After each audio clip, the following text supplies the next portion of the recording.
Hello everyone, welcome back to the Grim Dawn walkthrough with a Improv Soldier Arcanist. We're going to return to Broken Hills. We're going to have ourselves a magical time with quite the interesting little detour. Now, this is another one of the areas that was opened up in the most recent major update. I can't believe I could see them from there. That seems kind of... And then they don't get frozen by electric flash freeze. Figured that one out. Alright. A vision in this game is a little weird. Anyways, I'm pretty sure this Skeletal Knight is healing this guy. I'm sorry, the Skeletal Priest is healing this guy. There we go. So this is a little side area that you don't need to go down. There's not really anything here other than experience. I am kind of pushing my luck. You can see where these guys are spawning in an average of 33.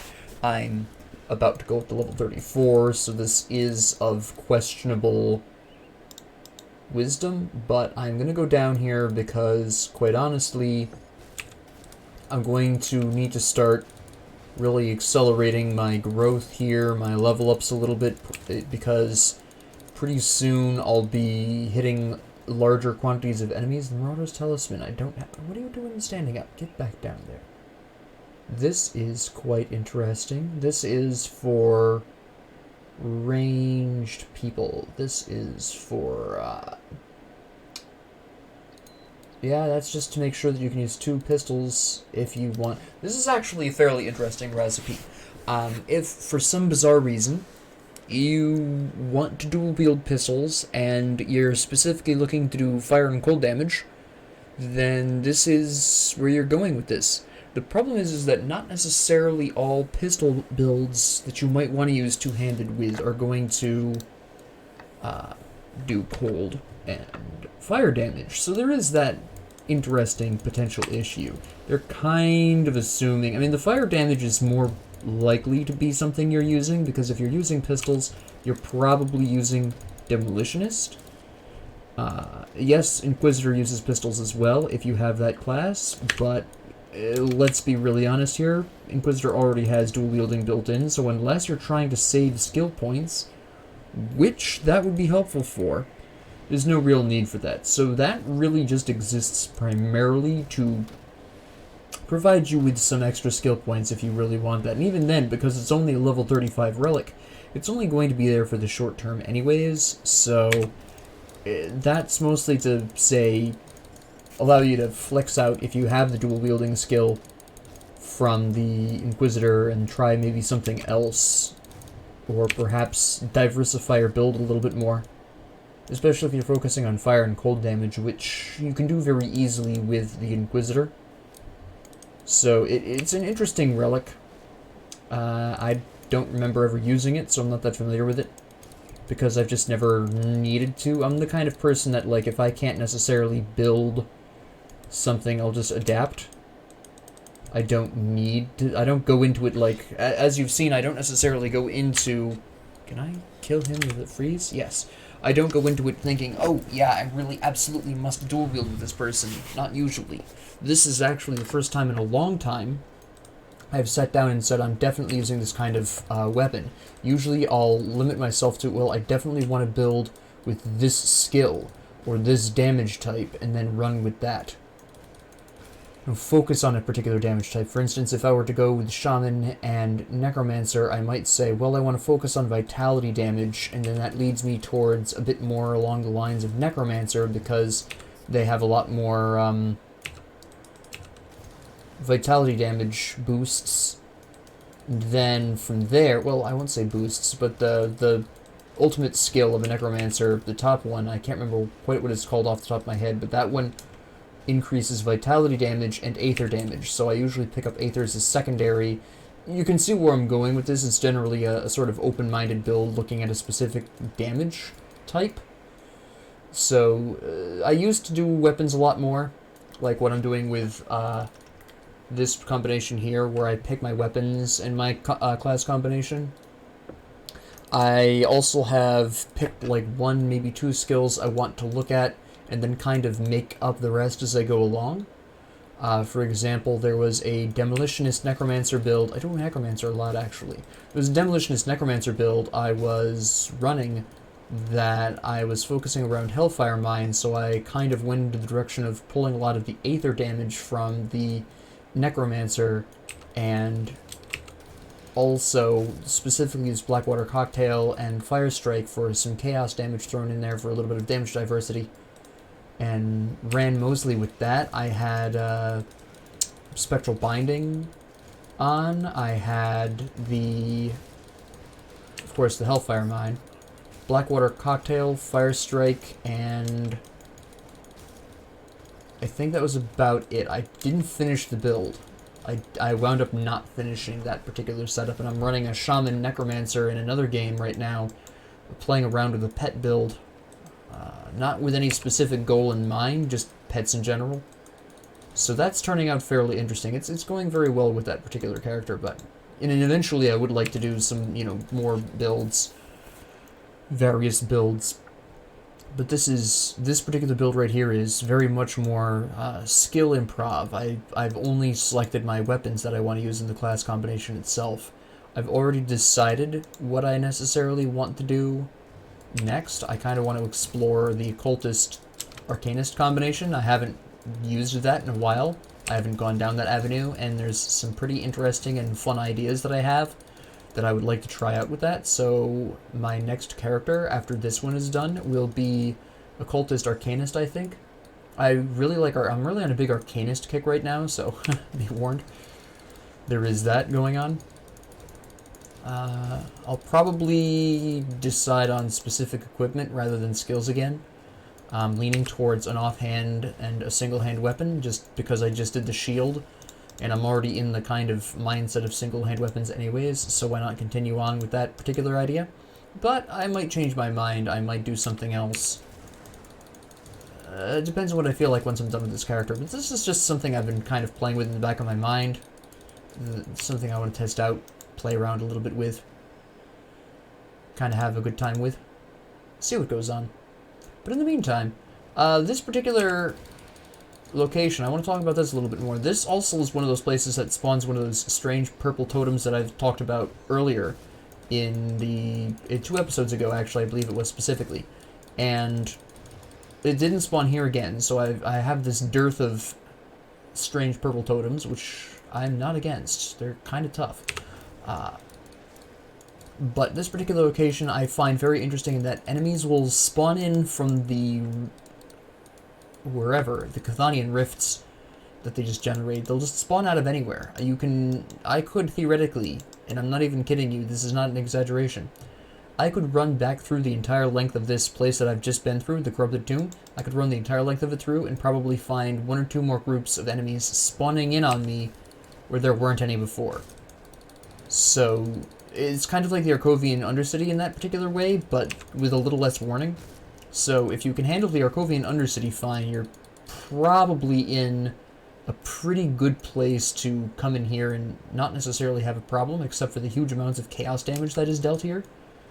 This guy hits a lot of chaos damage like a truck. My chaos resistance is only 10%, and those red crystals are a huge problem. Okay, you've used most of your stuff. We're going to go ahead and activate my health potion here, because these crystals absolutely wreck. Yeah. So that is a problem there. What we are going to do is check for vitality resistance potions. I don't seem to have any. Okay. That's fair enough. Alright, so what we are going to have to do is some serious adaptation. Now, the first thing that I want to do is, knowing that this is going to be something of an issue, is look for this, the Bloodbound Ointment Riftstone. I need a Riftstone. Okay, there's one. This does chaos damage. Okay. So that's the first thing I'm going to want to do. And then we're going to use that when I get back in there. The second thing I want to do is give some rather decent thought to perhaps slapping something on the Brawler's Distinction to give me chaos resistance. I am not going to need it right away, except for against that boss, but I will be needing that in the future when I get to the Blood Grove. It's going to become much more useful, so I will be kind of looking for that. So this will, in the longer term, really pay off if there's anything that actually slaps on here. The problem is that these have changed a couple of times, so I can never remember what goes into what. Yeah, I don't have anything that can do that. Okay. We'll just have to rely on the chaos resistance we get from the Bloodbound Ointment. Yeah. And see how this works. Otherwise, we're going to have to do the old Dodgerino, where we're basically dancing around the guy, trying not to get shot to death by his red crystals. Because that's really most of his damage output. The little red lightning balls that he shoots out can hit you pretty hard. I happen to be, you know, my chaos resistance doesn't really play much there. That's also, I think, to some extent, vitality damage as well. I believe that's a combination. But my Menhir's Will really can help me out against those, but the crystals absolutely will obliterate me. Now, as we go through here, I'll probably be attacked by some enemies that weren't there before. They'll rift in or whatever. It's very likely. I thought that body was one I could kick over, but I've already kicked it over, or it's just not. So, we'll see if I actually trigger any new enemies here. Or we can load forever. There we go. So, we'll check this out, see what goes on here. It's not a large dungeon, as you noticed. Yeah, here we go. It's just, it got all these surprises. All these delightful surprises. It is something you really need to... This is another place, though, like earlier, where you really need to pay attention and figure out, you know, am I getting attacked? Can I do something safely here? This isn't generally a hero. Okay, sure. We'll go with this. I'm actually going to take a quick moment and pop this a little early. He does lightning damage, I know, but his friends are doing chaos. And there we go. Okay, good. Did you drop anything useful? The Oathbreaker. Alright. This is an interesting weapon, and this is actually one of my favorites because of how funny it is. This is specifically for a chaos-focused demolitionist, and one day I would really love to do a kind of chaos-focused demo, but this is a fun time because it reduces the damage of Presence of Virtue. Now, Presence of Virtue is an Oathkeeper's skill, so basically the only time you really don't want to be using that is if you're a Oathkeeper. Otherwise, you're all set, but what the interesting part about this set is, even if you are an Oathkeeper, it only decreases the one skill, so just don't use that skill. It's not even necessarily that big of a deal at the point you're getting this at. It is a level 40 gun, so it's not that big of a deal to lose 10% of your damage at this point. If that was like 50 plus, if that was an empowered Oathbreaker, we'd have a problem. Okay, your crystals are all the way over there. I think it's safe to attack you from here? Maybe. No, I'm not going... I could go around the other side, but I'm not going to. I know better than this, and you just summoned new crystals. There we go. Okay, now you've summoned that, and we're just going to come up and melee you for a little bit. Get some cadence going here. There's Menhir's Will. Oh. Ah. Okay, yeah, you can see that the two of them together almost killed me, despite Menhir's Will being currently active. Menhir's Will is nothing to sneeze at either. Oh, come on, guy. This is a very... Yeah, see how much damage that does. Keep in mind, I have 35% resistance rate now, so it could be higher, but it's a huge amount of damage that these are doing. This is really... Okay, you just summoned those, so theoretically speaking... The problem here... See, normally it's not really that big of an issue if you wanted to dance around a boss, but the problem with this location is that dancing around a boss does not necessarily guarantee you're not going to get ambushed by somebody else like those guys earlier. It's entirely possible that somebody could just spawn in and attack me.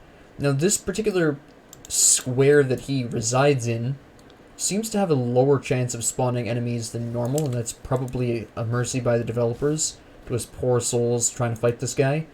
But, oh no. For the most part, we're really talking about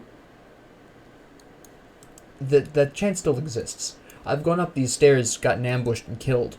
a couple of times. So it's not unusual for you to have a problem here with getting whacked incessantly. Fortunately, when you make ointments, there's multiples of them. Whew. Yeah, he's a very tough fight.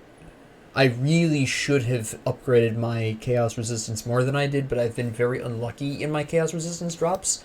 And this is really where planning out your resistances matters. This is the difference. I actually don't mind having a hard time here because this really highlights the huge difference resistances can make between success and failure. Your skills are important and all, your damage output is important and all, but you can't deal damage if you're dead. So your resistances, especially as time goes on, become more and more important to the point where once I hit level 50, the regular armor class of a piece of equipment pretty much doesn't matter. I'm prioritizing resistances past level 50 to such a greater extent at that point, because I know I'll be equipping pieces of equipment past level 50 for a much longer period of time. So it becomes substantially more important that they last me for the duration, and I'll look less at the immediate future and look more long term.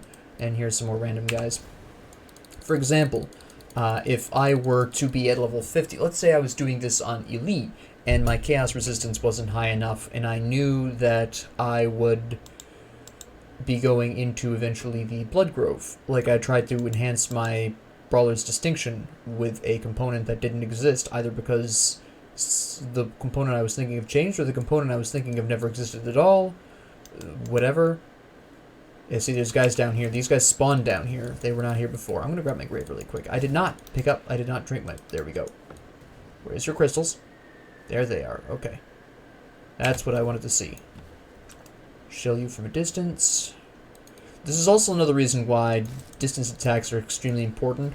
Stuff like these crystals are a huge pain to deal with if you don't have any kind of ranged attack to do some damage. And it's got to be a pretty decent ranged attack, too. Otherwise, you're still going to be in trouble. I'm just going to blast. It also helps that he's like 5 levels higher than me. But that's less of an immediate concern. More of it still wouldn't be as much of a problem if I had better chaos resistance, better vitality resistance. It's probably both of them because my vitality is 20%. There we go. Yes, but this just highlights the huge importance of resistances. Now, this elemental damage, the Chthonics and ethereal damage boost is nice. It is two-handed, so I just am going to say no to that, actually. Okay. This is a whole thing. Huh. Now, this is a conversation we can have. And this is an interesting conversation we can have. Now, the primary reason why this is... Let me take off my cold ore really quick first so we can get a better read on this. So, you might think to yourself, you're a soldier arcanist, you could never use this. You are actually mistaken. I could theoretically utilize this. I'm not going to, and I'm going to explain why. But I could utilize this. If I were really intent on utilizing this for a really bizarre chaos, aether damage, soldier arcanist, I could drop the cold damage, go into Kalidor's Tempest, Inferno, Wrath of Agravix, go into Fabric of Reality, take Reckless Power, probably take Panetti's again, and then focus on physical damage. Markovian's Advantage would do chaos damage at this point. Fighting Spirit would be doing chaos damage. I could make this work. The problem here is that because of my shield, the shield I currently have equipped, this isn't going to work. In the short term, at least. If I were to try to pull this particular stunt now, I would have a much harder time. I could probably get the cunning by the time I was level 40. That's not really a huge potential problem. It's mostly an issue of me not necessarily having the kind of equipment that would help make this function the way it needs to. And by equipment, I'm primarily talking about my shield. I would need at least a complementary shield for this to work, because right now my shield and my weapon are both leaning towards cold damage, and that's why that's a negative 204 DPS. That's why both my weapon and my shield are improving cold damage. If I got some kind of shield that improved chaos damage, or at least altered some skills into doing more chaos damage, we'd be having a completely different conversation. My second problem with this is that it's enhancing two skills that I'm not particularly fond of. You may remember this from my first and second videos. I dislike Fighting Spirit and I dislike Markovian's Advantage because they are both too inconsistent for my personal tastes. Now, these are pretty huge boosts. We're talking flat damage. And somebody was explaining quite accurately on the Grim Dawn subreddit why flat damage is so important, and I want to take a moment to talk about this. If you have a chance to increase your flat damage or increase your damage by a percentage, take the flat damage, because in most cases it's going to be better, because the percentage is often going to be, take for example my Chilled Spectral Bludgeon of Thunder. That's 35% cold damage increase, right? So that 21 damage there, you'll see it in the upper left there. It does 21 cold damage per hit normally, and then we're boosting that by a further plus 35% cold damage. Plus 8. So actually we're doing 29. So we're going to round that to 30, so 35% we're going to round to a third, so we're doing 10 more damage. So that's going to roughly be good old... It's actually going to wind up being like 38 damage and change, some decimal point. Great. 16% physical damage converted to cold damage, that's a bit more important. We could do that calculation, but you're seeing where we're only adding 10 more damage to a plus 35% cold damage. That's not a huge deal. Now, we turn around and we look at the Blade of the Void here. We have 8 to 17 chaos damage, so at an optimal point with double chaos damage, we're looking at 34 chaos damage. Now that's a double the chaos damage already present, but you see that we're doing at minimum 16 cold damage without any kind of natural chaos damage. There's no natural chaos damage on this sword. It does pure physical damage and piercing. The chaos damage it does is a side effect of it's just part of what it is. It's below, though. It's not actually attached to the sword. As opposed to the Spectral Bludgeon, which starts with 21, adds on another 8 with a plus 35%, and it's still only going to be 38 damage, which this weapon here almost matches in chaos damage. So, ultimately, though, I'm really not... Unless I get some kind of absolutely amazing shield that boosts this... I don't do vitality damage, so we're not going to even look at that. It also doesn't do anything for any skills I use, and the physical damage isn't high enough to make that worth it. Anyways, yes, ultimately, if I got a really amazing shield that boosted some of those skills, or some piece of equipment that also boosted Fighting Spirit and Markovian's Advantage, made them more consistent, at the very least, I would give that so much more serious thought. It is a really quirky build that would be pretty fun to try out. I might wait until I find maybe I find a better, maybe he drops a better one on a leader ultimate that I would be more interested in equipping. Maybe he won't. I don't know. We'll know when we get to those difficulties and kill him again. But it is something to keep in mind that is an unusual option, and that even if a class doesn't necessarily inherently do a particular kind of damage, that doesn't mean you're locked out of that damage type. For example, I'm not even going to say for example, because this itself is an example. I could go with a full Chaos Aether build in Fire, and it would work really well. It would basically be the build I was originally going to go for, but swapping some of my soldier skills out for some pretty serious chaos damage as a freebie, which is a really weird idea, but it could theoretically work. Possibly. Like I said, right now, I'm not so interested because I don't have enough equipment that would be able to support that kind of build, be they Monster and Frequents, Epics, whatever. And another problem is, again, I'm not really fond of those particular skills that it happens to be enhancing. Some of my least favorite soldier skills, just because of how I prefer to play. I prefer the consistency of something like Cadence over the inconsistency of Markovian's Advantage.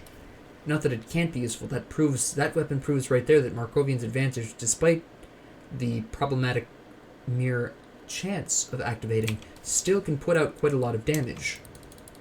But it's something we'll at least have in mind, but I'm ultimately probably not going to go into that direction. It's very unlikely. Could be fun, though. I might, at one point, later on, I might just splash that in and just, do a run-through with that. Or maybe one day I'll make a combination specifically leaning towards that particular damage type. That would be pretty amusing. Just do a really bizarre run-through of the kind of weird things you can do with a specific class combination. Like I said, I don't have the equipment really to do that. And I may not ever. It depends on how lucky I am, punk. But ultimately, it's a fun time. That's the kind of equipment, though, that I really love seeing, that really makes me think, well, that's interesting. Now, I've gotten that particular weapon before. I wasn't necessarily going to bring it up if it didn't drop, because it's kind of tough to explain the concept of that without necessarily seeing the weapon.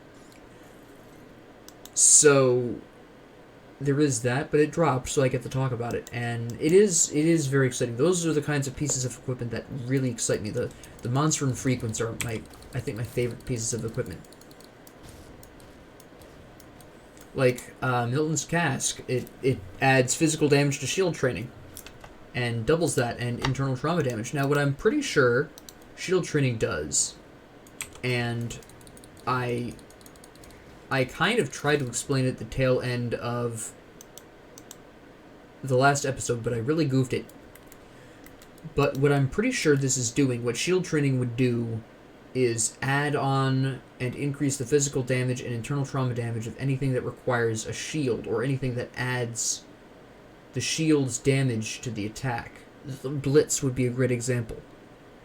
What I'm pretty sure this would do is any time that the shield's damage would be added to the attack, the extra damage from shield training would come in, which would make sense why it would increase Blitz. So I'm pretty sure how that's supposed to work. Now, I am not 100% sure, but I believe that is how that works. This is interesting. Resistances aren't as good, but everything else is okay. So if only it had more resistances. Get out of here. I'm busy. Elemental resistance. I don't need elemental resistance so much right now. There's going to be a brief... These skeletons here are going to be the last skeletons we'll see for a hot minute. So we're just going to blitz through this area. That's where you report, by the way, the 3 ghosts that you killed earlier. Not a lot of... It just makes no sense.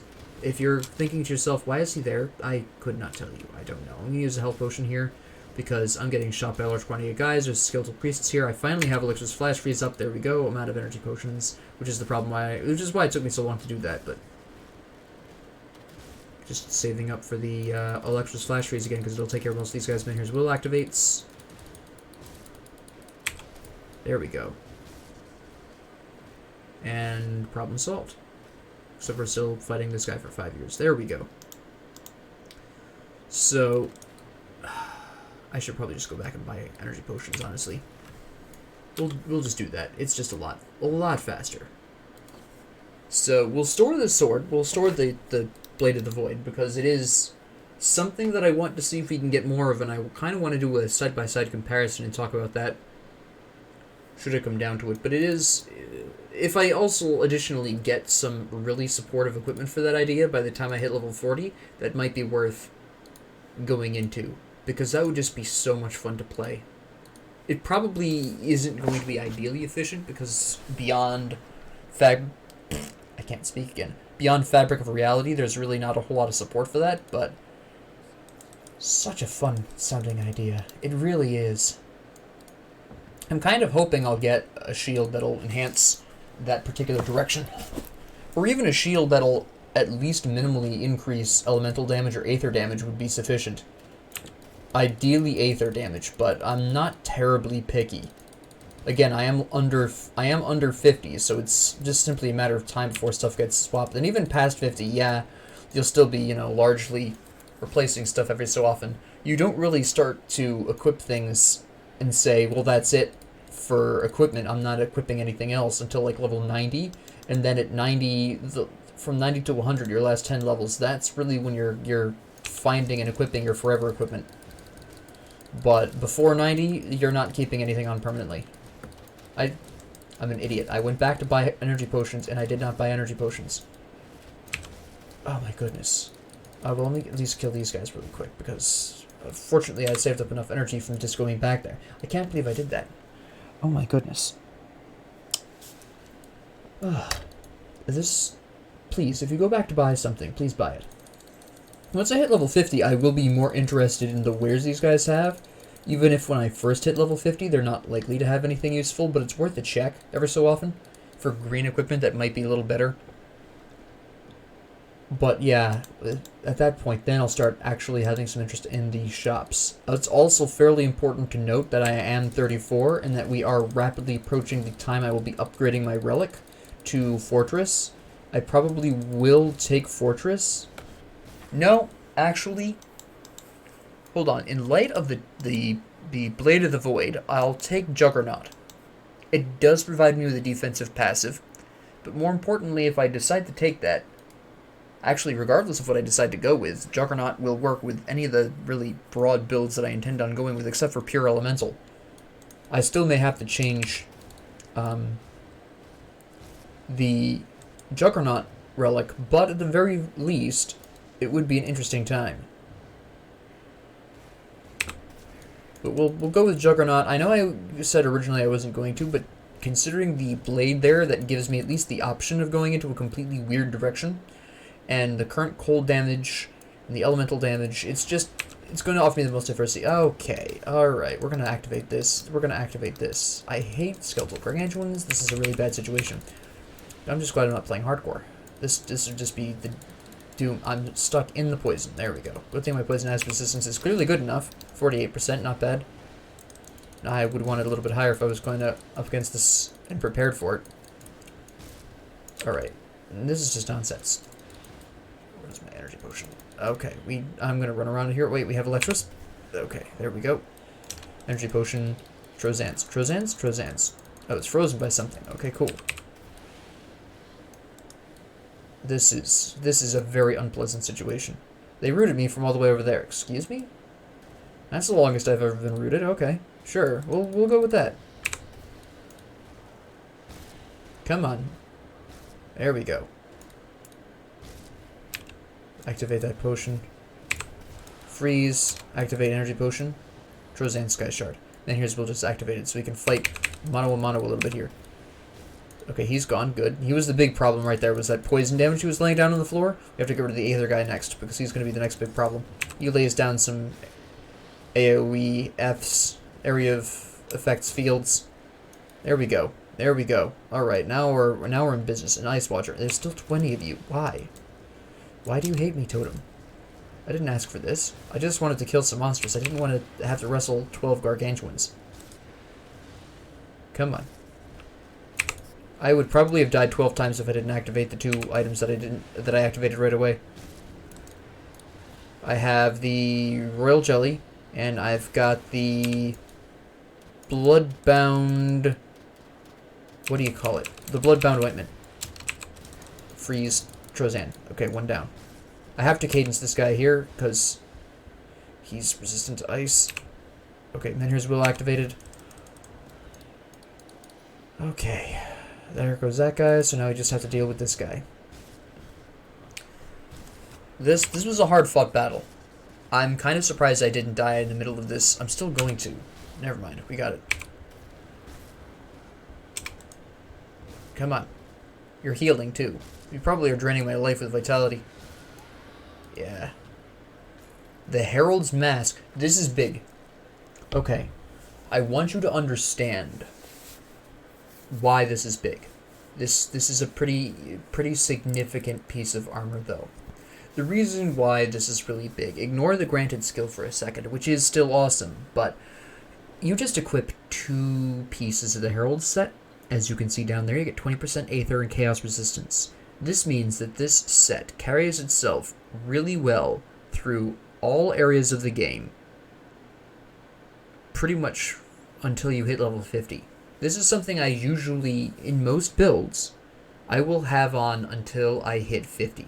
It is, as long as I at least have 2 pieces on. It is that significant. Plus 1 to all skills is nice, but it is not nearly as important as the 20% Aether and Chaos Resistance. That is huge. It really carries this set all the way to 50, regardless of what you're doing. It has great armor class. It gives a good buff to your stats, your physique, your spirit. It does vary a little bit, but it's a nice buff. The elemental resistance on the mask itself is great across most of the game. I've been talking about elemental resistance with pretty much anything that used to be alive and is now dead. Pretty much is offering a threat of elemental resistance. You have the zombie ethereals, or the ethereal undead, I guess you can say, with the early game up to Krieg. You've got the Arkovian undead after Cronley's gang. The elemental resistance helps against the fire damage of Cronley's gang. There's going to be more zombies in the future, I can tell you that much. The Herald set is big news. And the fact that I've got that is huge news. Now, I will not be equipping this unless I get a second piece, because until I get a second piece, Milton's Cask is still going to be better for its resistances. But the fact that we now have that option is a pretty big deal.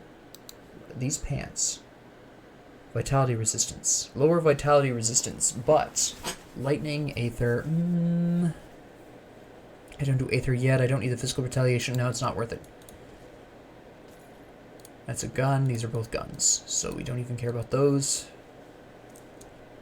And Marauders ammo belt. This is another way you can get 2 guns. This again does fire and cold. This was created before Inquisitor was. The Marauders set existed in the base game before the Inquisitor was introduced. So this used to be one of the very few ways you could get 2 guns in your hand, and that combination really did do fire and cold damage really well. What I find odd, though, is that because the way that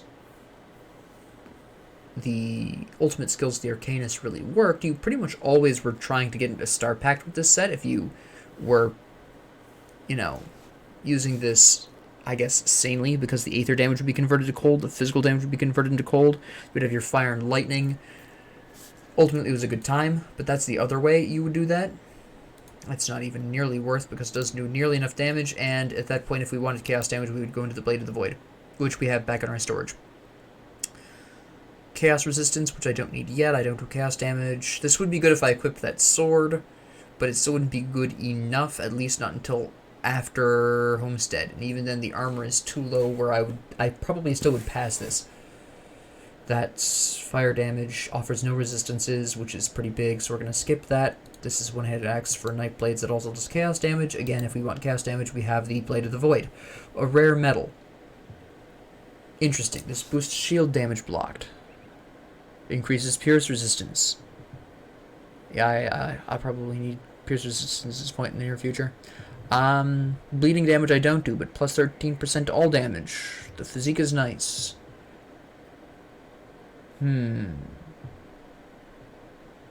If I was not running a solo game, if I was playing with other people, the Unyielding Mark of the Blood would be equipped so fast. It is only because I am playing solo that I need Brawler's Distinction. Because when you're playing alone, you cannot afford to be stuck for any reason. If you're playing with other people, they can save you. Most classes have some way of providing aid to allies. For the soldier, you have the field command, which helps all allies in the area around you, increases their armor, their abilities, their damage. It's not a huge help in terms of survival, but it does help somewhat. Is this an aura? No. I didn't think it was. And then over here with the Arcanist, they are purely selfish and don't do anything for allies. Well, they can increase elemental resistance and aether resistance and elemental damage with the aura of Iskandra's elemental exchange. But take for instance, the Inquisitor can actually heal allies, as an example. So whether or not the Unyielding Mark of Blood would be equipped, right now, solo game, no. Yes, I carry over my reduced stun duration, but that leaves me still open to the other forms of becoming stuck. But if this was a multiplayer game, I'd be all over this in a heartbeat. This is interesting. Okay, let's have a conversation about this piece. This is lower armor, but better resistances. We lose elemental resistance, but we get aether resistance. And pierce resistance, which is going to remain important. Because pretty soon we'll be coming up against ethereal half-trolls who shoot you, which means piercing damage. And aether damage. So this actually isn't a bad idea. We lose some health, we lose some armor.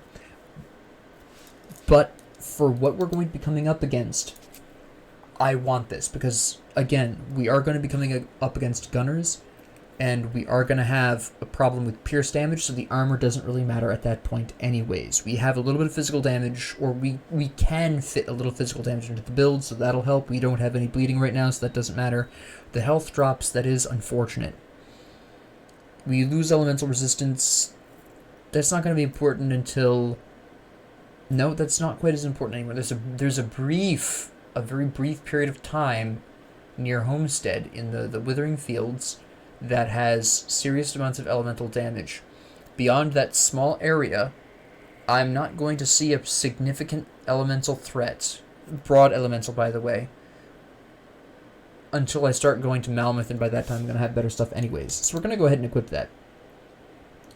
This is Vitality Resistance, Elemental Resistance. It's a little too early for this, so we're going to... Damage to Undead, though. Yeah, it's a hair too early. I'll probably equip that a little bit later on. These boots are not nearly as good. The granted skill is nice and all. So is the Boots of Warcry, but it does not offer me any resistances. The health is nice. Doesn't increase my damage. It's just, we need the resistances that we're going to be getting out of the shoes. It's too important. The chest piece I'll be equipping slightly later on, once I get past the Broken Hills and the Smuggler's Pass, wherever I'm going. I can't remember the name of the cave that I'm going to. I cannot for the life of me remember the name of the cave. But, oh, I also forgot to mention, we skipped the cave that the ghost was standing in because in the future I'm going to be joining a faction that will have me go down there and kill somebody anyways, so I might as well kill two birds with one stone, especially since that area scales up to 50. I know that for a fact. I've done it many times. Actually, this place probably scales up to close to 40 probably. At the very least scales up to 65, so I'm not currently in danger of overleveling for this point, because I've got another 2 levels to go, 3 I think. I think it's all the way up to 37, but I could be wrong, or they could have changed that. I'm not 100% sure, don't quote me on that. But this area does go at least 1 to 3 more levels up higher than capacity. Now, the reason why I'm still concerned about overleveling is because the monsters' levels won't change until you leave an area and come back. So right now you see these enemies all hanging around roughly level 34. That's fine.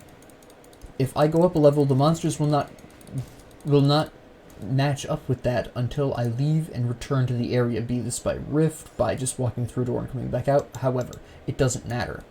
But that's, if you're a veteran and you're like, well, this guy's no idea what he's talking about, I do. These levels aren't going to change until I leave the area and come back. And since I am going through a walkthrough, that's an extremely silly idea for me. If you want to do that personally, go for it. It'll not really save you a whole lot of experience, but you will see a very small gain. If you did this consistently, past the point that I overleveled at, you would probably be level 35 right now, where I'm merely only close to it. But that, as you can tell, it's not a huge, it's not that much different. And that's just an estimation on my part, keep in mind, but it's a fair estimation. It's not that significant. It's not often a big deal, a big enough deal to bother with. It's a lot of trouble to rift somewhere and then rift back just to do whatever. And keep in mind that I have rifted before, but my level hadn't changed, so the monsters didn't either. So, really that's what we're talking about here with the levels and my concerns about over-leveling. I'm talking about the location as I'm currently in it, because unless I leave the area and come back, well, this is probably a small... there's only 2 heroes. I was expecting 3 or 4. Because until I leave the area and return, these guys are not going to change in their level. They have spawned, their levels are decided. That is it. So that's why I talk about over-leveling. Touch of Malice. Oh, this is the second one we've gotten. What is this? Offhand that I don't care about because I want shields. Hello. And boom. Slap. There we go. Vitality, because I do so much of that. It doesn't increase cold, doesn't give me any... any resistances. It's not worth. Definitely not worth. Lucha the Abandoned is not that hard, but I do want to lure her away from the wall here so I can hit her with all of my Trozan Sky Shards. There we go. Not anymore, it isn't. Alright. So, we'll just biff her really quick. She's pretty easy. She doesn't do a whole lot of damage. My lightning resistance is 33, so that's going to be slightly problematic, but it's not going to be... Again, I have Menhir's Will, I've got all of these soldier skills. It's not really going to be that big of a deal. And she's not really getting a whole lot of opportunities to even use it in the first place, because I'm stunning her and freezing her so consistently. So, there are those perks. Alright, I'm going to let her actually, pretend to hit me for a little while, because Menhir's Will is up, and I don't want to spend all the energy on Lux's Flash Freeze just to freeze one boss, when Trozan's Sky Shard is doing more damage than it anyways. There we go. Interesting. If this increased one of my skills, this would be a guaranteed yes. Now, the Ring of Ramfire is nice, but it's only a 10% chance, so we're going to pass on that. But ultimately, the Alexa's Flash Freeze, especially the 1 second duration of its freeze, that's pretty big news. So we are going to just move right along. And that's a half troll, by the way, the Mistborn anything. They are going to be doing some poison, some piercing, lots of physical, internal trauma, maybe bleeding. It depends. It depends on what they're armed with. Overall, it's just, they're not that big of a deal. If you have sufficient piercing resistance, sufficient poison acid resistance. My poison acid needs to go up a little bit more. It's a little lower than what I would like for it to be going into this area. But my pierce resistance is fine. I mean, it's capped. Storm Scorched Shoulder Guards. The elemental resistance is too low. Mine is currently better. I have more armor on mine. I do lightning damage already. The fire damage would be nice, but there's just more benefits to my current shoulders. Isn't this a weaker or a similar copy to the... I feel like I've looked at this recently. It reminds me of a pair of shoes that I just had on. Yeah, it's the torso piece. It's the chest armor to the boots that I had on before, basically. Just without the bleeding damage. My current chest armor does more elemental resistance. The stats are okay. I'm not really doing retaliation damage at this point. The Counter-Strike boost means nothing when I don't have Counter-Strike. So we're going to pass on that one. More points into the Shieldmaiden. We're going to go with the reduced stun duration. Again, because you really don't want to get stuck. We're going to really quickly rift back to the Broken Hills Rift so we can tell the ghost that we killed Lutra. Hopefully that'll push us to 35 so we can grab our level 35 relic. That'd be really nice. I'm not sure we'll necessarily make that. Come on, Minova. Give me that experience. Really? Really? How much experience is that? 230. Well, 229 specifically, but come on. I could have sneezed on an enemy right there and gotten there. I'm gonna get it just by looking at one of those Stonehide tusks funny. Look at this. Ironhide, Stone Tusk, whatever. Boom. Ridiculous, I'm telling you. Alright, so... Oh, we already did the devotion. Alright, so... Yeah. We're going to leave the soldier where it is for now. At least for the time being. Going to go into Arcanist. We're going to put some points in here. I want to get up to that Arcane Will. Now we are going to talk about Relics. Now, no, I'm going to go with Fortress, ultimately. As amazing as this is the one I need to keep. Temporarily. On the off chance that that goes where I need it to go. Now, Relics.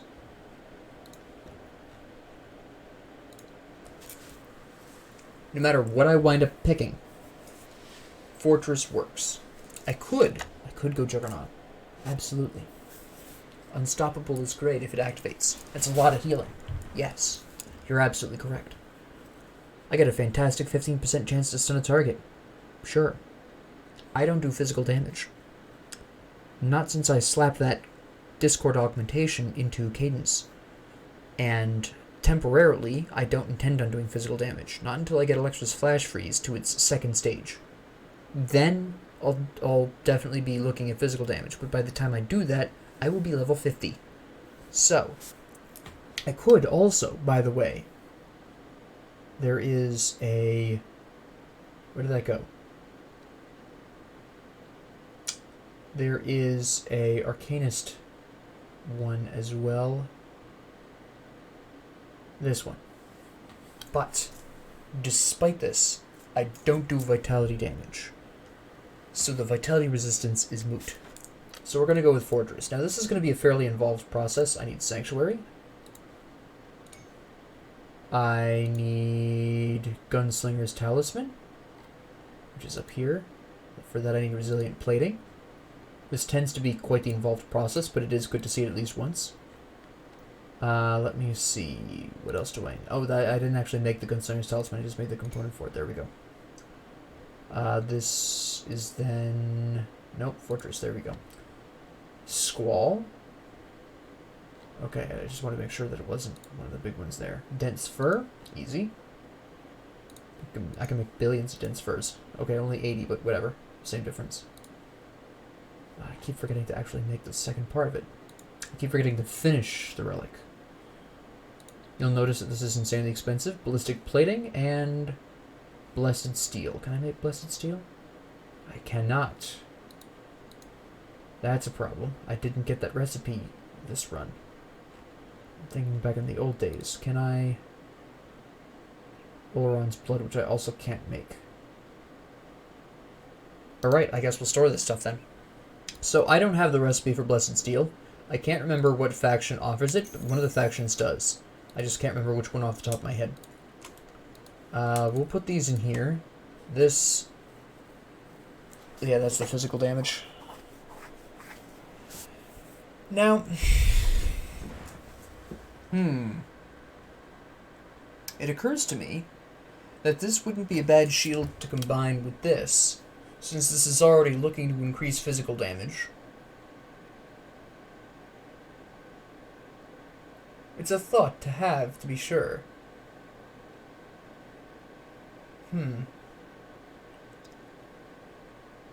Let me see here.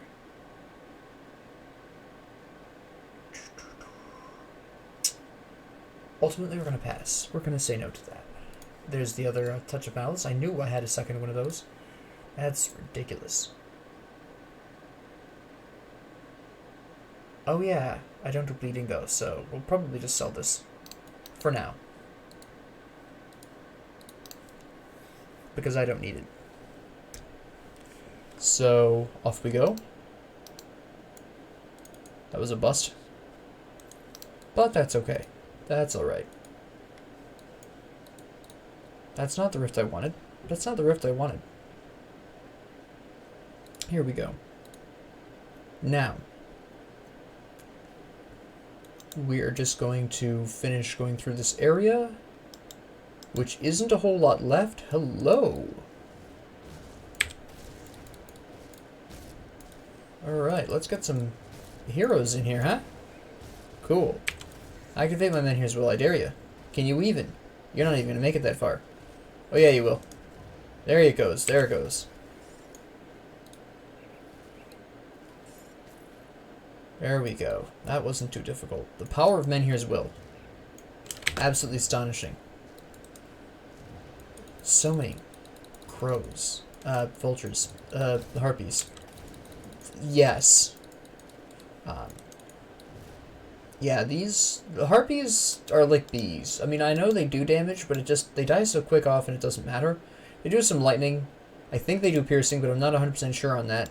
I've always felt like they did, because anytime my piercing's been low, they've hit me pretty hard, but every time my piercing resistance has been high, I've basically not cared. So I'm pretty sure they're doing piercing damage as well. Physical, clearly, but beyond that, I think every once in a blue moon, one will do, like, cold or vitality, like a hero or something. And that's just a conversation I like to have, just to kind of close that chapter of the story. And we just take these guys out. Now this area is going to look larger than it actually is, which is fine. We'll just go on through, blitz through. We've got all this energy to deal with. There we go. And we're probably, I mean, at this particular point, I'm fairly even with my enemies. There's not really any kind of serious problem here. You can see the guns that they're starting to bust out. This is where we're going to start seeing some increasing poison damage. So be aware of that. Again, I would like to find something that would increase my poison acid a little bit more. I would like that to be at least over 50, but I haven't seen a good poison acid resistance equipment in a long time. I've seen some bad ones, but nothing particularly good. Which is unfortunate, but that's improv. I mean, that's one of the risks you got to take with improv, is sometimes you're not going to have exactly what you need. It is a more interesting way of playing, in my opinion, but it does have this downfall of I'm not necessarily guaranteed to have what I need when I need it. So it's something you have to think about. But it's always an interesting time. It should, when you improv, it should always be about what really makes you the happiest when you play it. If that doesn't happen to be what you're playing at the time, but you know you will want to play it at the time, start a new character. You don't have to stick with one. Some people have that mentality.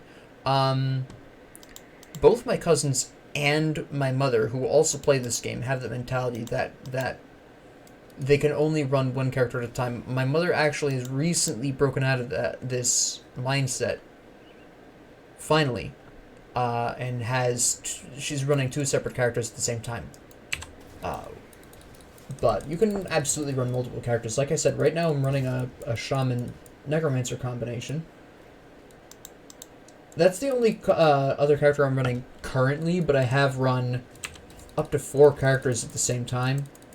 Not not playing them all at the same time, but I've had, 4 lying around that I would switch between whenever a particular mood struck me that I wanted to play such and such a combination or try such and such a build with whatever. But yeah, don't be afraid of running multiple characters. Absolutely do it. Unless you're almost out of character space, in which case maybe think about deleting some of those old ones, but which has happened to me twice before I, completely decimated my my Grim Dawn data. But it was a great opportunity to reorganize, reset up, return to my roots. It was, overall, I consider the wiping of my Grim Dawn what did I even say? My Grim Dawn data to be a good thing. It's overall been a net positive for me. It really reignited my love for the game, which is weird to say because I'd been playing it pretty consistently for a while at that point. This was, by the way, at the beginning of the year, I think almost a week after the New Year. So about January 5th or 6th, I wiped it all by accident. And I'd been playing it pretty consistently almost every day for the past 6 months, but it really revitalized me. It's incredible. And I discovered the Grim Dawn community, and it's just been phenomenal. You are all so awesomely supportive, and I love it, and I do appreciate it. You have no idea how happy it is that even just 1 or 2 people watch and learn something, because that's kind of what I'm about. I just want to teach people. I love it, and that's kind of the point of this series. Now, the first 2 characters I run will be very specifically walkthroughy, so I'll be kind of getting into the gory details of areas. And the reason why I'm going to be going through a walkthrough with 2 characters is because your first character plays completely differently from every other character after them, honestly. Whether it's your first character after an extremely long break and you're trying to remember how to play, or if it's your first ever character and you've never played Grim Dawn before, the way you play your first character and the things that you have to do with your first character are completely different from how you run future characters. While I stated that bounties are relatively useless for this run, bounties are something I will typically do on a character I'm trying to rush to a specific point. So bounties, like I said, are useful for the reputation gains, but for your first character, they're completely worthless. You should not need to do bounties with your first character if you're exploring the world and you're killing all the enemies. If you're not killing all the enemies, or if you're skipping over certain locations, which isn't necessarily a bad idea, then I would say maybe you'll have to pick up with a couple of bounties here and there. Possibly. But by the time you reach the end of Ultimate with your first character, if you've been exploring everywhere like you technically should be, but I'm not going to tell you whether or not you need to, mostly because you don't necessarily need to, then yeah, you can really... You shouldn't need bounties overall. Now, there are a couple of places that I have skipped with this character temporarily, and some places I have recommended skipping permanently. I'm just going to recap these really quick, and also talk about some future ones really quick. I'm going to use this map. If you are over-leveled for the point you are at, skip the Flooded Passage. There's no real need. I went through with this walkthrough just to show new players what it looks like, what to expect, what kind of enemies reside there. But if you are over-leveled for the first time you get around this area, and over-leveled, by the way, is roughly 13, level 13, skip it. You have to go through all the way to Warden's Lab. There are ways you can skip half of Burwich Village. I generally don't personally recommend doing so, but it's fine if you do. Just pick your one path. There's a secret area underneath the bridge that you can skip if you are, again, having a problem being over-leveled. As for Cronley, there's several areas you can skip, one of which, if you're lucky, you'll remember the Staunton Mine, where we picked up where we fought that guy in that mine. You saw bees for the first time. We exploded the barricade. That mine there, the Staunton Mine, I could have skipped that, personally, with this character, because I was extremely fortunate and got dynamite in... I got a single stick of dynamite in Burwich. That was a hugely lucky drop, because if I were playing this normally, I could have completely skipped Staunton Mine and cruised right on through. That could have been absolutely massive. There's another mine, I believe it's the Hennessy Mine? I could be... something like that. People are going to laugh because it's Hennessy, but it's something around those lines. But there's a mine over here that you can absolutely completely skip. Absolutely no issues. The Twin Falls Rift, there's the secret area that I fought the Skeletal Gargantuan of Nightmare. In the Arkovian Coliseum, the Arkovian Coliseum is completely skippable, and 2/3 of the Arkovian Undercity is completely skippable, again, if you're too high of a level. If you've been skipping these previous parts, though, you're probably not. In the Broken Hills, I temporarily passed over that tomb that the ghost was standing outside of, but I will return there for a side quest that this character will be doing, and I will be much closer to level 50 at that time, so I'm expecting really good drops from that particular adventure, so that's going to be very exciting to go through at that point. If I'm really lucky, I'll see my first legendary item drops in that tomb, if I'm a high enough level by that point. If. There are a couple of areas that I have also skipped temporarily that I may go into depending on how close I am to level 50 by the time I get to the Broken Hills, but I've saved them for later. There are secret areas, if you may be aware of the dynamitable blockade in Devil's Crossing, or near Devil's Crossing, that you could go into. That starts the Path of the Three quest line, which I will get into, so don't worry about it now. I just don't think now is the best time to do that. even at level 35, I don't believe this is a really good time to start that quest chain up. That's for a little bit later. There's a specific time that I'll be like, yes, this is where we really should do this. Unless I'm under-leveled, I usually save that quest up for a very specific point in a character's life. Usually when I get to... I can actually explicitly state, it's usually when you get the fort icon, that's generally where you're going to want to go back and do these. Your level will be good, your resistances should be good, you should be prepped for the chaos and vitality resistance they mostly do, for the poison and acid resistance they mostly do, because each of the 3 areas does some specific derivative. One of them does some elemental damage, mostly cold and lightning. The first one does poison acid, the second one does vitality chaos. So by the time you are at Fort Icon, you should be prepped to push to the end game, which is mostly vitality, poison, and chaos. You'll be all prepped for those, so going back there is a piece of cake. Going back to these areas and clearing them out is a piece of cake. But that is when I plan on going back and doing those, unless I'm already level 50, I'll go back and do those then. If I'm level 50 or slightly higher, I'm going to do the Broken Hills Tomb, the specific name of which I can't remember off the top. The Steps of Torment. There we go. Thank you, brain. The tomb that I skipped is called the Steps of Torment.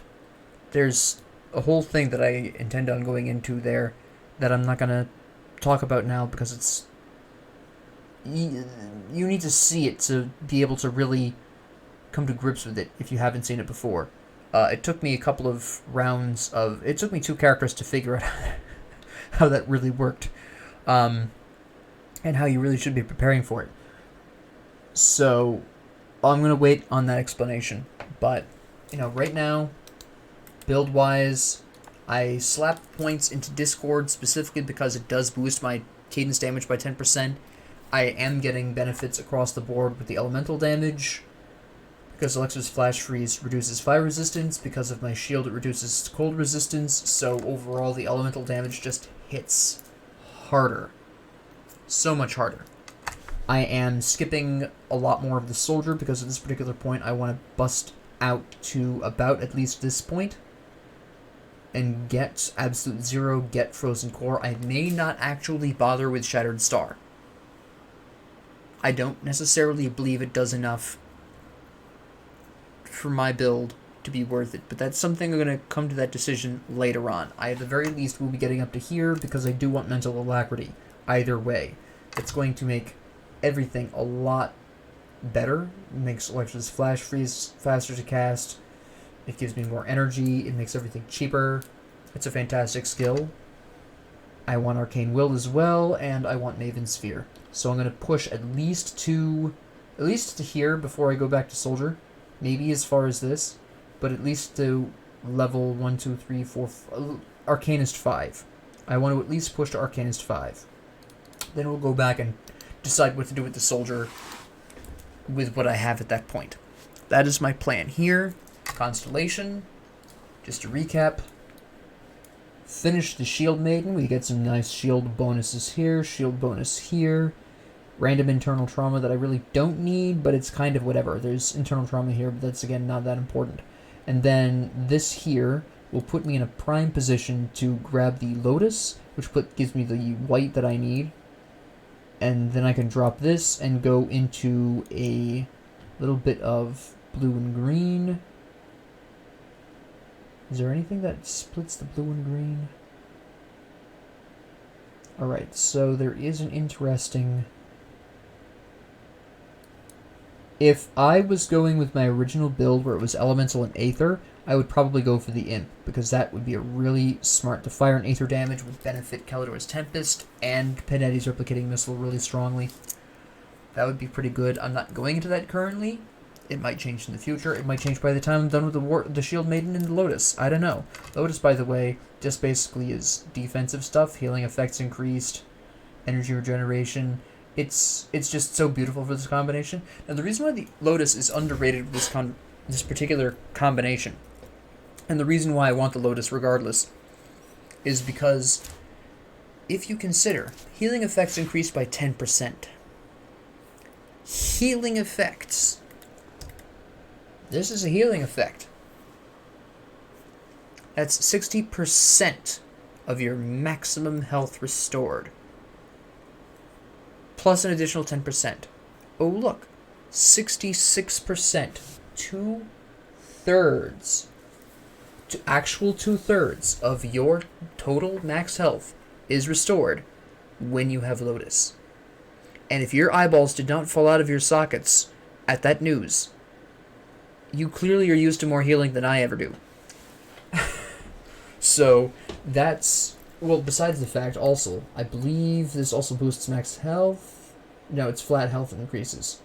Lots of energy though, which is very important for Arcanist, obviously, as you've been seeing me struggle with energy the whole time. But that's a classic Arcanist experience, honestly. If you're running Arcanist, and you're running any more than one Arcanist, even if you're only running one Arcanist active skill, forget about your energy. Unless you're specifically building towards that, which, again, Improv, you're going to have a bit of a hard time with that. I've done my best. I've done an okay job with energy management.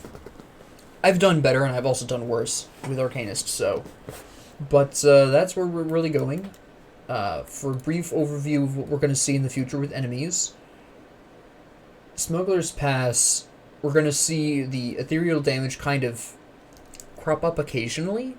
You're going to see spurts of ethereal undead. So we're going to see brief spurts of aether and elemental damage. You're going to see brief moments of that. But mostly we're going to be seeing poison and acid. We're going to see piercing. We're going to see physical and internal trauma from the trolls and the half-trolls. Eventually those are going to become ethereal trolls and half-trolls, where we're going to see ethereal damage come out of them, but not. That's about it. They'll just add ethereal damage. But still not that much in the way of elemental. That'll drop off. Because then once we go through the Smuggler's Pass, we're in Dead Man's Gulch. That's bugs. They do cold. We have the vitality damage from the troglodytes. Oops, let me whack my mouse. That's over here. Then we get to go to Homestead, which is some ethereal damage. That's ethereal and piercing mostly, because the possessed half-trolls, ethereal and piercing, again. A little bit of elemental. There's a little bit right here. I can't zoom in, that's sad. Where you see the Gruesome Harvest, there's a small area there that does elemental and pierce and aether damage. But the rest of the Rotting Croplands is mostly the Dermapterans, which are just basically large caterpillar bugs. They do piercing for the most part. Some vitality, not a whole lot, not really anything to write home about. Their heroes do a lot of vitality damage if you see one. They usually do vitality damage. But that's about it. So, and then once we get past Homestead, we're really looking into huge amounts of vitality, chaos, and poison damage, and not a whole lot else. From here to about Asterkarn Road, where it becomes interspersed with some ice and lightning, and some physical, and then past Fort Icon, it switches back to almost past Fort Icon, it still remains primarily vitality, chaos, and poison, but instead of interspersing cold and lightning, we're interspersing aether damage. That's basically it. And then you finish the game, and then we move on to Malmuth, which is a conversation for another time. So that's what the future looks like. Thank you all very much for joining me. I hope you learned something, and I hope you've had a great time. If you liked this, please like and subscribe. If you have any questions, suggestions, comments, ideas, please comment down below. I read them. I'm small enough so far where I can read all your comments. Haha. Thank you all very much for joining me. I appreciate you so very much. And have a great 24 hours. Let me pause that really quick before ending the recording. Nice job, me.